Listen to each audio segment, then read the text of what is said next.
आज अपने BA first year में प्राचीन और मध्यकालीन काव्य से सैयद इब्राहिम यानी रसखान को पढ़ते हैं। रसखान का जन्म 1548 ईस्वी में माना जाता है और देहावसान 1628। हिंदी कृष्ण काव्य धारा में कृष्ण भक्त कवि रसखान का बड़ा महत्वपूर्ण स्थान है। वे स्वच्छंद भावधारा के कवि थे और इन्होंने वल्लभाचार्य के पुत्र स्वामी विठलनाथ का शिष्यत्व ग्रहण कर एक नया उदाहरण अपने आप में प्रस्तुत किया। नया उदाहरण इस लिहाज से भी क्योंकि ये मुसलमान थे और इन्हें लेकर भारतेंदु हरिश्चंद्र ने लिखा कि ऐसे मुसलमान पर करोड़ों हिंदुओं को न्योछावर किया जा सकता है। जिस तरह की भक्ति रसखान की थी उसको लेकर भारतेंदु बाबू द्वारा कहा गया ये वक्त बिल्कुल सत्य प्रतीत होता है, बिल्कुल सहज प्रतीत होता है। सांप्रदायिक जो संकीर्णता होती है वो रसखान के व्यक्तित्व को छू भी नहीं पाई थी। रसखान का तमाम काव्य कृष्ण भक्ति में और जिस तरह प्रेम उनके काव्य में दिखता है तो यूं अनुमान लगाया जाता है कि इन्होंने लौकिक जीवन के अंदर भी प्रेम ही किया होगा।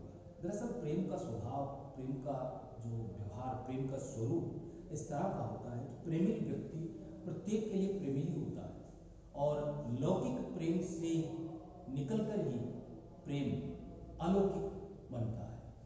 यानी मनुष्य से होता हुआ प्रेम ईश्वर तक पहुंचता है। यही भावना हिंदी साहित्य के अंदर इन कृष्ण भक्ति धारा, राम भक्ति धारा या ज्ञानाश्रय और प्रेमाश्रय शाखा की भी इसी तरह की भावना अपने को दिखती है। रसखान की भक्ति माधुर्य भाव की भक्ति है। रसखान ने प्रेमासक्ति से परिपूर्ण मुक्तक काव्य की रचना की। मुक्तक काव्य इनका रहा, इन्होंने प्रबंध नहीं लिखा। उनके पद एक भावुक कवि की प्रेमासक्ति से आप्लावित है।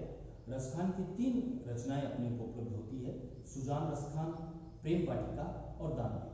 आप इनको ध्यान रखें, छोटे प्रश्नों में आमतौर पर ये प्रश्न पूछे जाते हैं। ये 3 पुस्तकें हैं इनकी, सुजान रसखान, प्रेम वाटिका और दानलीला। ये तीनों रचनाएं प्रमाणिक मानी जाती हैं, प्रमाणिक रचनाएं ये तीनों हैं, किंतु इनके अलावा भी रसखान के पद और दोहे भी अपने को गाहे बगाहे कहीं फुटकर रूप में प्राप्त हो जाते हैं।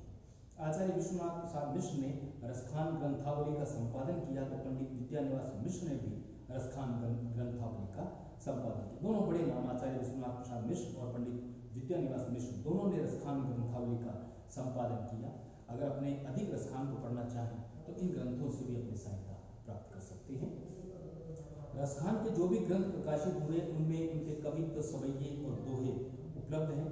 रसखान की कविता आवेग युक्त प्रेम और माधुर्य भाव की कविता है।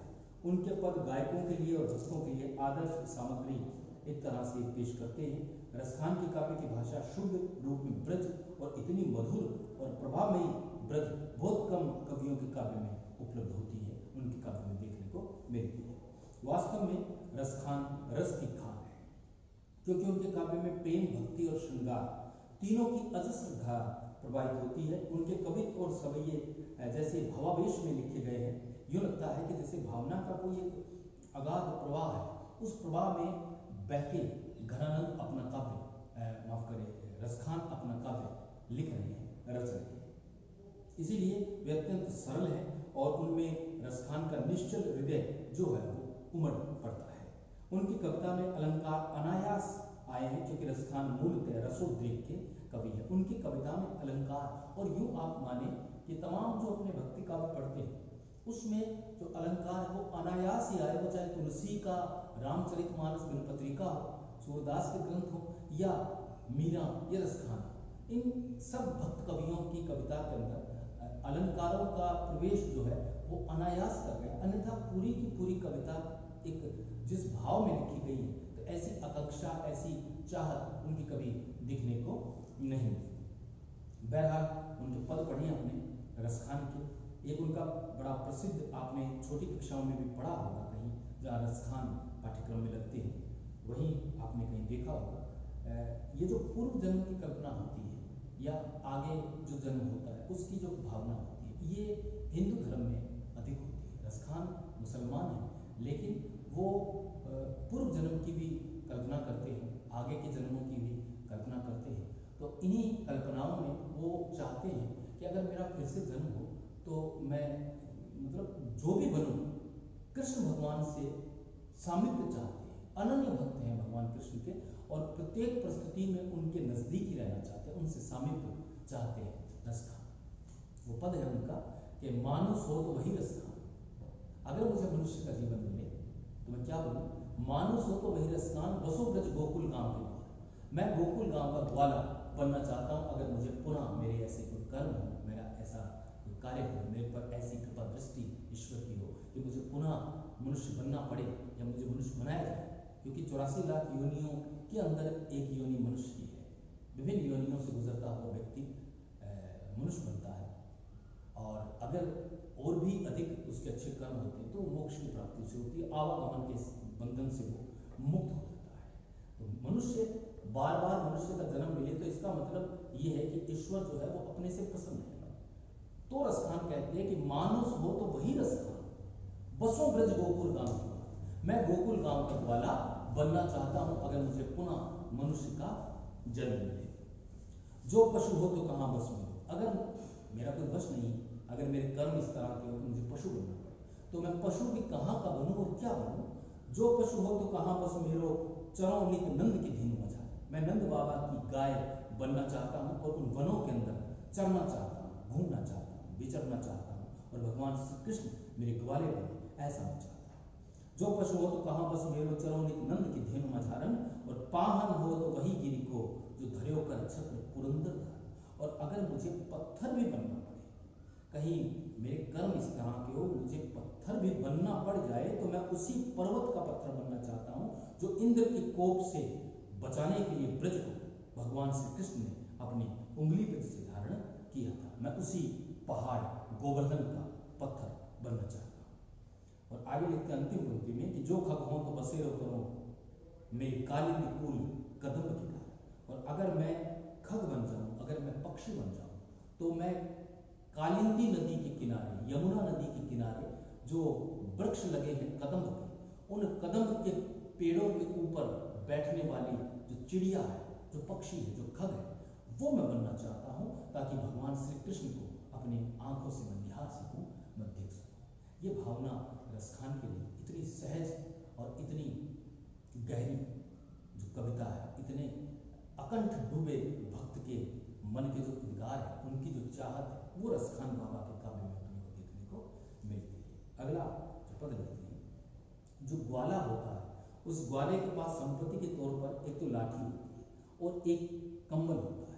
वो लाठी के ऊपर कंबल को लपेटे देता है, ये कंबल उसके बिछाने ओढ़ने के काम आता है। तो रसखान क्या कहते हैं, उनके लिए, उनकी दृष्टि में सबसे बहुमूल्य वस्तु यही है कि या लगती और कमरिया पर राजती हूं पुर को तजड़ा। इस लाठी और इस कंबल पर मैं तीनों लोगों के राज्य को न्यौछावर करने के लिए तैयार हूं। आकाश, पृथ्वी और पाताल, इन तीनों लोगों के राज्य को मैं न्यौछावर करने के लिए तैयार हूं। किस पर? इस लाठी और कंबल पर जो भगवान श्री कृष्ण रूपी ग्वाले के पास मौजूद रहती है। या लगती और कमरिया पर राजती हूं पुर को तज डालूं, और आठों सिद्धि नवनिधि को नंद की धेनु, नंद की गाय चराए बिसार। आठों तरह की सिद्धियां, 8 तरह की सिद्धियां और 9 तरह की निधियां जो है वो गिनी जाती है। तो ये 8 सिद्धि और 9 निधियां, ये मैं नंद बाबा की गाय चराते हुए बिसरा देना चाहता हूँ, भुला देना चाहता हूँ। मुझे नहीं चाहिए 8 तरह की सिद्धि और 9 तरह की निधि, ये मुझे नहीं चाहिए। मैं नंद बाबा की गाय चराते हुए इन सबको बिसरा देना चाहता हूँ, भुला देना चाहता हूँ। मेरी चाहत एक तरफ 8 सिद्धि 9 निधि है और एक तरफ नंद बाबा की गाय चराने का अवसर है, तो मुझे वो अवसर मिले। मैं उन गायों को चराना चाहता हूँ ताकि मेरे साथ एक ग्वाला कृष्ण भी है और मैं उनके साथ विचर सकूँ, उनके साथ रह सकूँ। मेरे लिए वो बड़ी चीज होती है। अगर ईश्वर देने को ही है तो मैं ये मांगू, वो क्यों मांगू? सांसारिक वस्तुओं का क्या है, आई तो आई, ना आई तो ना आई। लेकिन अलौकिक जो वस्तु है, भगवान श्री कृष्ण का साथ जो कि रसखान कबो नाथन सो ब्रज के वन बाग तारा। रसखान बाबा कहते हैं कि मैं कभी ना अपनी आंखों से ब्रज के वन बाग और तालाब, इनको मैं अपनी आंखों से निहार पाऊंगा, देख पाऊंगा। मुझे ऐसा अवसर ईश्वर प्रदान करे। मैं वो अवसर चाहता हूँ कि कोटिन रोकल धूप के धाम करील के कुंजन ऊपर, मैं करील के जो बने हैं उनके ऊपर करोड़ों सोने के धाम जो है, सोने के जो महल है, वो मैं उनके ऊपर नौछावर करने के लिए तैयार हूँ। मुझे वो करील के वन चाहिए, न कि सोने के धाम। ये रसखान बाबा की कविता है, ये रसखान बाबा की बात है, जो अपने BA प्रथम वर्ष की पाठ्यक्रम में प्राचीन और मध्यकालीन काव्य में इस साल के पाठ्यक्रम में लगते हैं। आगे लिखते नंद बाबा, रसखान बाबा के मोर पखा सिर ऊपर राखी और गुंज की माल गले पहरूंगी, और ओढ़ी पितंबर ले लपटी बन गौधन द्वारन संग फिरूंगी, और भाव तो वही रसखान मेरो सो तेरे कहे सब स्वांग धरूंगी, और या मुरली मुरलीधर की अधरान धरी अधरान धरी। एक बहरूपिया है, गोपी है। गोपी कहती है कि मैं किसी भी तरह का रूप भगवान श्री कृष्ण की अगर चाहत है, और या मेरे जो संग के लोग हैं वो चाहते हैं कि मैं ऐसा रूप बनाऊं, तो मैं वैसा रूप बनाने के लिए तैयार हूँ। लेकिन एक ही वादा है कि भगवान श्री कृष्ण की मुरली जो उन्होंने अपने अधरों पर रखी है, उसे मैं अपने अधरों पर नहीं रखूँगी। कारण ये कि उनके अधरों पर रखने के बाद ये बंसी जिस तरह के स्वर निकालती है, बंसी जिस तरह की ध्वनि निकलती है, जिस तरह का नाद निकलता है, वैसा मुझसे नहीं निकलेगा। बाकी तो मैं तमाम तरह के रूप उनके कहने पर रखने के लिए तैयार हूँ। कि मोर पखा सिर ऊपर राखी, भगवान श्री कृष्ण मोर की पांख अपने मस्तक पे लगाते हैं, तो वैसी पांख में लगाने के लिए तैयार हूँ। मोर पखा सिर ऊपर राखी हूँ और गुंज की माल गले पहनूंगी, जो गुंजों की माला है, गुंज रूपी पुष्प की जो माला है, तो वो मैं अपने गले में पहनने के लिए तैयार हूँ, जैसे भगवान श्री कृष्ण धारण करते हैं। मोर पखा सिर ऊपर राखी हूँ और गुंज की माल गले पहरूंगी, और ओढ़ पितंबर ले लकटी बन गोधन द्वारन संग फिरूंगी। ओढ़ पितंबर, भगवान जो पीताम्बर ओढ़ते हैं वैसा पीताम्बर ओढ़ के मैं ग्वालों के साथ गैया लेके चराने के लिए तैयार हूँ, प्रस्तुत हूँ, मैं ऐसा कर सकती हूँ। ओढ़ पितंबर ले लकटी बन गोधन द्वारन संग फिरूंगी, वो लाठी लेके मैं ग्वालों के साथ वन में पीताम्बर ओढ़ के जाने के लिए तैयार हूँ, प्रस्तुत हूँ। भाव तो वही रसखान में, वो मुझे अच्छा लगता है। रसखान बाबा कहते हैं कि गोपी कहती है कि वो मुझे अच्छा लगता है, सो तेरे कहे सब स्वांग धरूंगी, तो तेरे कहने पे मैं हर तरह का स्वांग रखने के लिए, रूप बनाने के लिए तैयार हूँ। या अंत में जो अपनी एक मुश्किल है उसे बताती है कि या मुरली मुरलीधर की अधरान धरी अधरान धर, उन्होंने अपने अधरों पे धर लिया, अपने होठों पे धर लिया, वो मैं अपने होठों पे नहीं धर सकती, क्योंकि उस बंसी से वैसा स्वर, ये रूप बनाने में तो कोई मुझे मुश्किल नहीं, कोई मुझे दिक्कत नहीं, मैं कर सकती हूँ, लेकिन उनकी बंसी को अपने अधरों पे मैं रखूँ तो उसके रखने से कोई फायदा भी नहीं, क्योंकि मुझे वैसी बंसी, भगवान श्री कृष्ण जैसी प्रेममयी बंसी बजाते हैं, वो बंसी मुझसे नहीं बजेगी। अगला पद पढ़े अपने कि गावे गुनी गणिका गंधर्व वो सारद शेष सबे गुण गावे। गावे गुनी गणिका गंधर्व वो सारद शेष सबे गुण गावत, और नाम अनंत गणंत गणेश जो ब्रह्म त्रिलोचन पार न पावत, और जोगी जति तपसी और सिद्ध निरंतर जाहि समाधि लगावत, और ताहि अहीर की छोहनिया छछिया भरी छाछ पे नाचत। भगवान श्री कृष्ण प्रेम के वशभूत होकर एक साधारण जो सांसारिक वस्तु है उसके लिए उन गोपियों के सामने नृत्य करने के लिए तैयार है।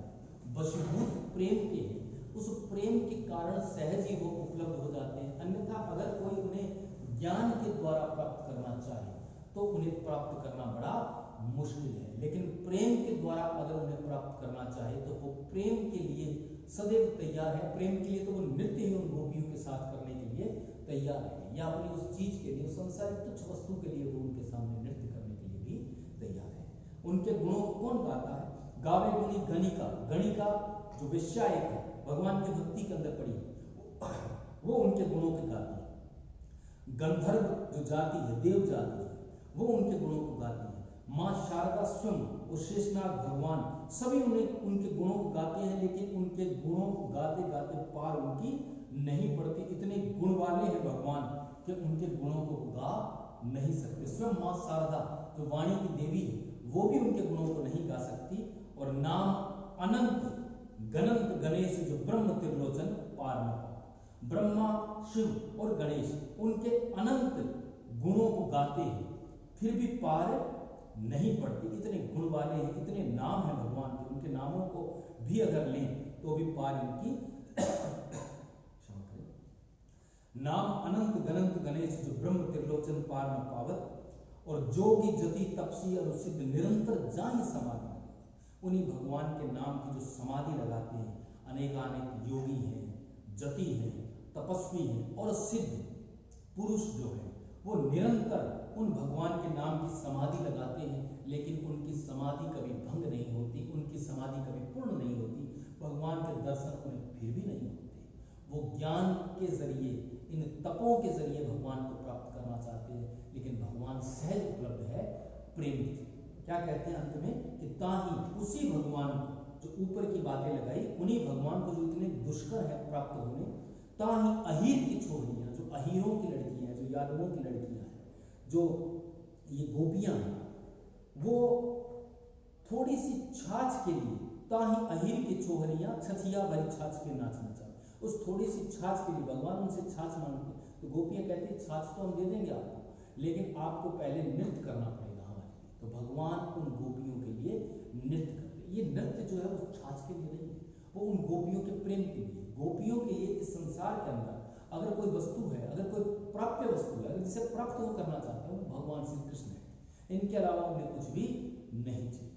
जब उद्धव भगवान को ले गए सूरदास के सूर सागर में, जहां वर्णन आता है उनका, तो जब ले गए तो उनको भगवान श्री कृष्ण से ही मुलाकात करनी। उद्धव से यही कहते हैं कि तुम तो बस किसी तरह, अगर तुम उनके मित्र हो तो तुम उनको किसी तरह यहाँ पे ले आओ, हमसे मिला दो, बस तुम्हारा बहुत एहसान हम मानेंगे। तुम जो ये निर्गुण का लेके आए हो ना पिटारा, ये पिटारा हमें नहीं चाहिए, इसमें तो कुछ नहीं, इसमें थोथी बातें सारी।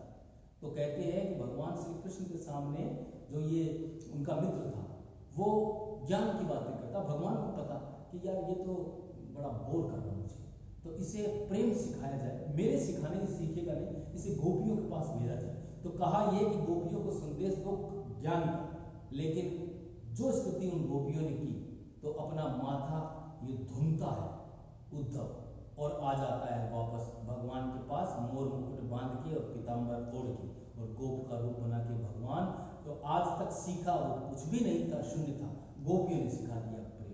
तो भगवान ने कहा ये प्रेम की बात है उद्धव, है ना, ये प्रेम की बात थी, गोपियों के प्रेम की। यही बात यहाँ पे रसखान भी कह रहे हैं। अब एक और उनका यही इसी भाव का है कि अब ये जो गोपियां जो है वो एक तरह से, अब हालांकि सूरदास की गोपियां जितनी वाचाल रसखान की गोपियां नहीं है, लेकिन फिर भी उनके अंदर बांसुरी को लेकर जिस तरह एक सोतिया डाह होता है, सोतिया डाह यानी सोतन, सोतन मतलब एक पुरुष की विभिन्न जो पत्नियां उनका आपस में रिश्ता सोतन का होता है। भगवान श्री कृष्ण की बंसी जो है उसको रूप दे दिया गोपियों ने सोतन का, कि भगवान को सदैव इसी से जुड़े रहते हैं, इसी से चिपके रहते हैं, अपनी तो सुध भी नहीं लेते। क्या कहती है वो कि कान भय बस बांसुरी के, अब कौन सखी हमको चाहिए। कृष्ण भगवान वश में हो गए हैं, किसके वश में हो गए, बंसी। अब हमें कौन चाहिएगा। अब भगवान की चहेती कौन बन गई, ये बंसी बन गई, जिसको सारा दिन भगवान अपने से चिपकाए रहते, अपने अधरों पे चढ़ाए रहते हैं कि कान भय बस बांसुरी के, अब कौन सखी हमको चाहिए, और निष्ध्वंस रही संग साथ लगी, यह सोतन तापन क्यों सही। निष्ध्वंस रात और दिन ये भगवान के साथ लगी रहती है, ये सोतन का जो ताप है ना, ये जो दाह है, ये जो डाह है, ये हम क्यों सही, ये हमसे नहीं सहा जाता।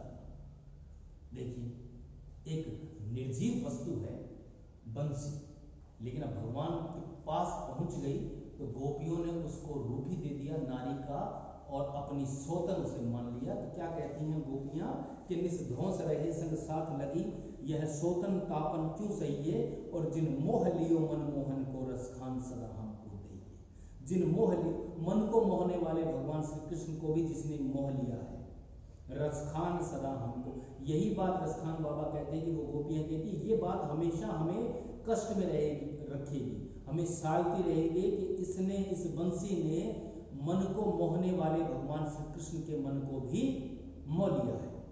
जिन मोह लियो मन मोहन को रसखान सदा हमको दइए, मिल आओ सबे सखी भाग चले। अब क्या करें, अंत में उपाय यही होता है कि न तो अपने देखेंगे और न अपने कष्ट होगा। आंख बंद हुई, आंख फूटी और पीड़ मिटी। ये वाली उक्ति गोपियों ने अपना ली कि इस स्तुति से किनारा ही कर, अपने यहाँ से कहीं भागी जाएं, बस यही करें। क्या कहती है अंत में कि मिल आओ सवे सखी भाग चले, अब तो ब्रज में बांसुरी रही। अब तो ब्रज में सिर्फ बांसुरी ही रहेगी, अपने तो क्या करें यहाँ से भागी चले, अपना यहाँ पे गुजारा अब नहीं होगा। क्योंकि जिनके सहारे गुजारा था, जिनके प्रेम के वशभूत अपने यहाँ पे थे, अब उन्होंने तो अपना जो प्रेम था उसमें अपना हिस्सा तो काट ही दिया। अपना जो भाग था वो भाग भी किसके भाग्य में चला गया? बांसुरी के भाग्य में चला गया। तो अपने यही करें कि यहाँ से भाग जाए। लोग कहते हैं कि हम तुमसे किनारा कर लें, तो वो वाली बात यहाँ पे गोपियां कह रही है कि तुम जो चाहो तो ये जो जुर्म ये भी गवारा कर ले, तो हम इस तरह से हम किनारा ही कर लें, भागी जाए।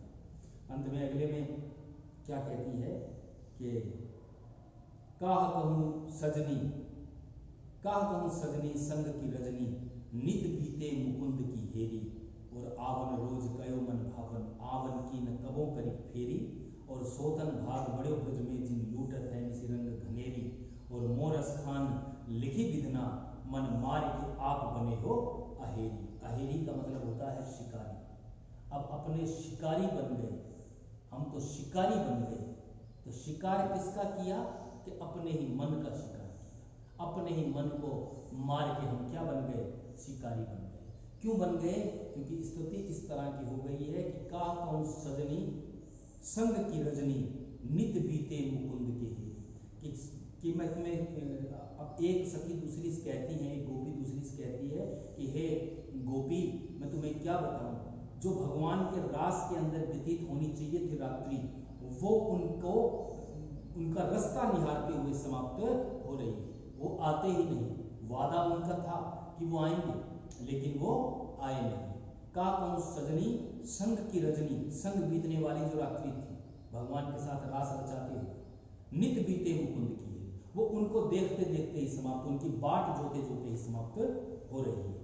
आवन रोज कहे मन भावन, आवन की न कबों करी फेरी। आने का तो रोज कहते हैं, लेकिन आने की कभी उन्होंने सोची नहीं, कभी आए नहीं। आवन की न कबों करी फेरी, आवन की कभी चक्कर लगाए नहीं उन्होंने। रोज कहते हैं कि मैं कल आऊंगा, मैं आ जाऊंगा, लेकिन आते कभी भी नहीं। तो जब बात की पड़ताल की गोपियों ने कि भी कारण क्या है, क्या आते क्यों नहीं तुम्हें? सोतन भाग बड़े ब्रज में, ब्रज के अंदर वो कहती हैं कि सोतनों के भाग बढ़ गए। भगवान की तो अनेक जो गोपियां हैं उनको प्रेम करने वाली, तो अन्य किसी सोतन के भाग बढ़ गए। भगवान घर पे तो है नहीं, किसी गोपी के साथ रास तो रचा ही रहे कि सोतन भाग बड़े ब्रज में जिन लूटत है निसी रंग धनेरी।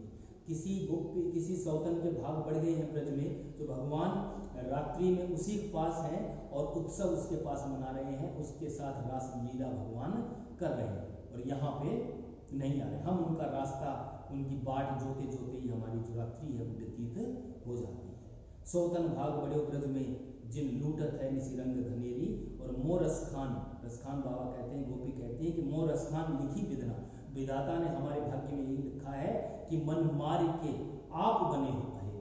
अपने मन को मार के हमें शिकारी अब बनना पड़ता है, क्योंकि हमारे भाग्य में विधाता ने यही लिखा है कि हमें हमारे मन को, हमारी मन की तमाम इच्छाओं को, हमारी इच्छा मात्र यही कि भगवान आए और उनके साथ हम रास रचाएं, नृत्य करें उनके साथ, रंग उत्सव मनाएं उनके साथ। लेकिन हमारे भाग्य में ये नहीं लिखा। हमारे भाग्य में लिखा है कि अपने मन की इच्छाओं को तुम्हें मारना पड़ेगा और खुद ही के हाथों से मारना पड़ेगा। तो शिकारी बन गए कि कौन ठगोरी भरी हरी आज बजाई है बांसुरिया रंग भी, रंग से भरी बांसुरी भगवान ने बजा दी है। ऐसी ठगी से भरी हुई, ऐसी जादू से भरी हुई, ऐसी चालाकी से भरी, ऐसी प्रेम से भरी हुई बंसी भगवान ने आज बजा दी है। कौन ठगोरी भरी हरी आज बजाई है बांसुरिया रंग भीनी, और तान सुनी जिन्हीं तिन्हीं तब ही तिन लाज विदा कर दी। और ऐसी है वो बंसी सम्मोहित करने वाली उसका स्वर, कि उसी स्वर के पीछे पीछे ये जो गोपियां हैं वो तमाम खींची चली जाती है और अपनी लज्जा तक का उन्होंने ध्यान नहीं रखा। घर में बैठी हैं, जैसे भी बैठी हैं, कहीं कोई दुपट्टा है, कोई ओढ़निया है, तो है और न है तो न है, उसी धुन के अंदर बिना किसी लज्जा को ध्यान में रखे हुए सहज रूप में वो चली जाती है गोपी। कारण क्या है कि भगवान ने आज इस तरह की जादू से भरी हुई, ठगी से भरी हुई बंसी जो है उन्होंने बजा दी कि कौन ठगोरी भरी है आज बजाई है बांसुरिया रंग भीनी, और तान सुनी जिन्हीं तिन्हीं तब ही तिन राज विदा कर दीनी, और घूमे घड़ी घड़ी नंद के द्वार नवीनी कहाँ कहूँ बाल प्रवीणी, या ब्रजमंडल में रसखान सुकौन भटू जो लटू नहीं की। ये भाव है घनानंद बाबा की कविता है, वो सहज भाव से निकलती है और उस सहज भाव के अंदर कविता जो है एक तरह से यूँ समझो कि बिना प्रयास के काव्य जो है वो अपने आप में रचित हो जाता है। भगवान ने इस तरह की वो गोपियाँ कह रही कि बंसी बजाई कि जिसने भी उस बंसी को सुना है, जहाँ भी सुना है, उसने वहीं से अपनी लज्जा को छोड़कर उसी धुन के पीछे उसी स्वर के पीछे वो खींची चली जाती है। स्वर कहाँ से आ रहा है? नंद बाबा के घर से आ रहा है। तो बार बार उसके घर के बाहर घूमे, जो नवीन है, जो नई है, वो तो घूमे ही घूमे, उन्होंने तो लज्जा को छोड़ा है, तो उन्होंने पहली बार सुना। लेकिन जो प्रवीण है, जो सयानी गोपियां हैं, वो गोपियां भी लज्जा को त्याग कर नंद बाबा के द्वार के चारों तरफ घूम रही है। घूमे घड़ी घड़ी नंद के द्वार नवीनी कहा, नवीन जो है, नई जो है, नवीनी कहा कहूँ बाल प्रवीण। और जो प्रवीण लोग हैं वो भी इसी तरह उन नई गोपियों की तरह से अपना व्यवहार कर रही है। तो अंत में क्या लिखते रसखान बाबा कि या ब्रजमंडल में, इस पूरे ब्रजमंडल के अंदर रसखान बाबा कहते हैं कि या ब्रजमंडल में रसखान सुकौन भटू, भटू का मतलब होता है नायिका। या रसखान, या ब्रजमंडल में रसखान सुकौन भटू जो लटू नहीं, लट्टू होना ये एक मुहावरा है, आपने सुना कि फलां जो है वो फलां पे लट्टू हो गया। लट्टू होने का मतलब उस पे सम्मोहित हो गया, उस पे यूं समझो कि पूरी तरह से प्रभावित उससे हो गया है। तो ऐसी कोई भी नायिका नहीं है जो भगवान श्री कृष्ण पे लट्टू ना हो गई हो, उनकी दीवानी ना हो गई हो, उनसे प्रेम करने न लग गई हो। या ब्रजमंडल में रसखान सो कौन भटू जो लट्टू नहीं की। ऐसी कौन सी नायिका है जिसको भगवान ने अपने प्रेम के अंदर बांध न लिया हो, अपने प्रेम में प्रभावित न कर दिया हो। अंतिम पद उनका पढ़ते अपने कि आज गई होती भोरे हूँ रसखान रही कई नंद के भोने। अब एक गोपी कहती है कि आज सुबह सुबह मैं किसी काम से नंद बाबा के घर चली गई, उनके भवन में चली गई। कि आज गई होती भोरे ही, भोरे ही, भोर सुबह सुबह, आज गई होती भोरे ही हों रसखान रही कई नंद के भोने, और बा को जियो जुग लाख करोड़ जसोमती को सुख जात करो। उनका जो लल्ला है, उनका जो मुन्ना है, उनका जो बेटा है, जुग लाख करोड़, वो जिए लाखों करोड़ों बरस जिए, जसोमती को सुख जात। यशोदा का सुख जो है वो बताया भी नहीं जाता, कैसा सुख जो है वो यशोदा लूट रही है, ऐसा कैसा सुख वो प्राप्त कर रही है। तेल लगाए लगाए के अंजन, और भौन बनाई बनाई ढिठो नहीं, और डाली हमेलन हार निहारत, बारत जो चुचकार छनोरे। रसखान बाबा कहते हैं कि एक गोपी जो थी वो किसी कार्यवश सुबह सुबह ही नंद बाबा के भवन में, उनके महल में चली गई। तो उसने वहाँ का जो दृश्य देखा, उस दृश्य को देखकर उसे यूँ लगा कि यशोदा जो है कितनी भाग्यशाली है और कितना सुंदर उनका ये बेटा है, जुग लाख करोड़ बरस तक ये जिए, ये उनका बेटा। तो जो उन्होंने अपने बच्चे को, अपने लल्ला को सुबह सुबह स्नान कराया, स्नान करा के उनकी आंखों के अंदर जो काजल लगाया, काजल लगा के नज़र से बचाने के लिए जो ढिठोना उनके बनाया, और वो जो कार्य कर रही है, वो जो सुख उनको प्राप्त हो रहा है, ऐसा सुख वो गोपी कहती है कि ऐसा सुख संसार में किसी भाग्यशाली को ही मिलता है, वो कोई नहीं, यशोदा के भाग्य के बराबर का कोई भी संसार में नहीं है। बांको जियो जुग लाख करोड़ जसोमती को सुख जात कहो नहीं, तेल लगाया, बालों में तेल लगाया, तेल लगाए लगाए के अंजन, और भौह बनाई ढिठोने, और तेल लगाया और आंखों में काजल लगाया, और फिर वो नजर से बचाने के लिए उन्होंने वो काला टीका लगाया, और गले के अंदर डाली हमेलन हार, गले के अंदर हमेल जो हार उसके डाला, और बारत जो चुचकार सुनो, बार बार जो है उसके थुथकारा जो है वो निकाल रही है मैया कि भाई मेरे बेटे को किसी की नजर न लग जाए। ऐसा अद्भुत स्वर्गिक, ऐसा सौंदर्य, क्योंकि संसार का जो स्वामी है वो उनके पलने के अंदर है। इससे बड़ी कोई मांग किसी व्यक्ति की क्या पूरी होगी जो यशोदा की मांग पूरी। भगवान संसार के जो मालिक है वो उनकी गोद के अंदर है, जो पूरे संसार को संवारते हैं। यशोदा उनको संवार के, उनको तैयार करके और दुनिया की नज़र से बचाने के लिए उनको टीका लगाती है। इससे बड़ी बात जीवन में दूसरी क्या हो सकती है। आज अपने रसखान की कविताओं का अध्ययन किया।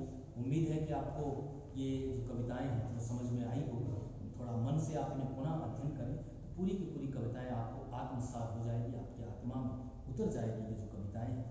और इससे रसखान बाबा का जो प्रश्न आता है रसखान रसतीत खान वो करने में भी आपको बड़ी सहायता प्राप्त होगी।